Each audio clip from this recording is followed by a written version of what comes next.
चलेगा। तुमने, तुम्हारे बाप दादों ने, अरब के आए हुए लुटेरों ने इस देश के साथ, इस संस्कृति के साथ, संपूर्ण मानवता के साथ क्या किया है, ये दुनिया को पता चलेगा। अस्सलामु अलैकुम वरहमतुल्लाहि वबरकातुह।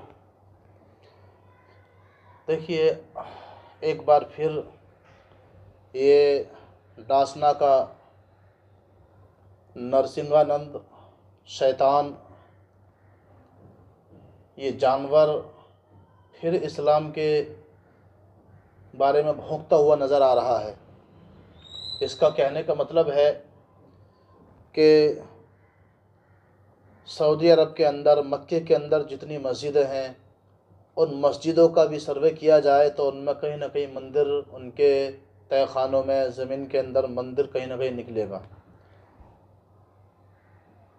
और आप देख सकते हैं दूसरी तरफ ये कह रहा है कि इस्लाम का काला सच सामने आ जाएगा, हमें मंदिर मिले या ना मिले, लेकिन इस्लाम का काला सच सामने आ जाएगा। इस्लाम के बारे में इसने ये कहा है कि काला सच सामने आ जाएगा।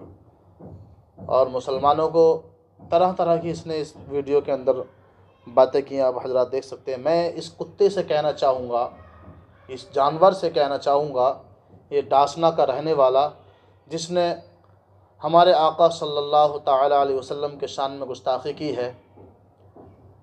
इंसानों की शक्ल से तो इसकी अब शक्ल मिलती ही नहीं है, क्योंकि हूबहू ये बिल्कुल जानवर लगता है, ये देखने में बिल्कुल जानवर। चेहरे पे इसके 12 बजे हुए हैं। शैतान का दूसरा रूप, दूसरा नाम नरसिंहानंद है, जो अभी ये इस्लाम के बारे में हमेशा भौंकता हुआ नज़र आ रहा है। ये पगला गया है बिल्कुल, इसे ये मालूम नहीं है। और ये जो बोल रहा है कि मुसलमान अपने हिस्से के लेकर पाकिस्तान चले गए। अबे शैतान खबीस, तुझे तारीख़ के बारे में क्या मालूम? तुझे क्या पता? तेरे तो बाप दादा भी उस वक्त में मौजूद नहीं थे कि जब मुसलमान हिंदुस्तान की आज़ादी में, लड़ाई में हिस्सा ही नहीं बल्कि अपने सरों को कटवा रहे थे, अपने सर कलम करवा रहे थे। और जिनका तू पैरोकार है,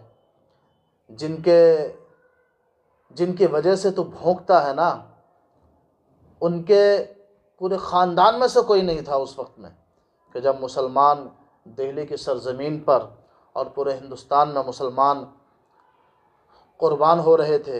अल्लामा फ़ज़ल हक़ खैराबादी अगर फतवा नहीं देते अंग्रेज़ों के ख़िलाफ़ कि अंग्रेज़ों के साथ अब जिहाद करना फ़र्ज़ हो गया है, तलवारें निकालो, तो उस वक्त में तमाम उलमा, तमाम मुसलमान निकले थे और अंग्रेज़ों से लड़ाई की थी, और उलमा को उस वक्त में सूली दी गई थी। तुझे क्या मालूम खबीस, तुझे क्या मालूम शैतान, कि हज़रत टीपू सुल्तान कौन हैं, जिन्होंने अंग्रेज़ों से लड़ते लड़ते अपनी गर्दन कटवा दी, अपना सर कलम करवा दिया, अपनी जान दे दी। और तू भौंक रहा है अब फिर भी। संभल की जामा मस्जिद के बारे में भौंक रहा है तू, कि संभल की शाही जामा मस्जिद में सर्वे हो रहा है। तो कितनी भी मस्जिदों में सर्वे करवा ले, या जिनका तू पैरोकार है, सब सारी मस्जिदों में सर्वे करवा ले, लेकिन एक दिन वो आएगा, और इंशाअल्लाह वो दिन आने वाला है कि पूरी दुनिया देखेगी और तू देखने के काबिल नहीं होगा कि पूरी दुनिया के अंदर इस्लाम का परचम लहराता हुआ नज़र आएगा, पूरी दुनिया के अंदर। याद रख, जब तक इस दुनिया के अंदर एक भी मुसलमान बाकी है, क़यामत नहीं आएगी। और जिस दिन मुसलमान बाकी नहीं रहेंगे, इस दुनिया के अंदर क़यामत सामने आ जाएगा। और मुसलमानों को तरह तरह की इसने इस वीडियो के अंदर बातें की, आप हजरात देख सकते हैं। अध्यक्ष है मौलाना महमूद मदनी। अब उन्होंने इस बारे में एक बयान दिया है कि इतिहास के गड़े मुर्दे उखाड़ने से देश को गंभीर नुकसान होगा। ये मौलाना मदनी, ये डकैतों के एक गिरोह को रिप्रेजेंट करता है, जिनका काम है हम हिंदुओं को लूटना, मारना और हमें किसी भी तरह से बर्बाद करना। मौलाना, इतिहास के गड़े मुर्दे उखाड़ने से सच्चाई का पता चलेगा।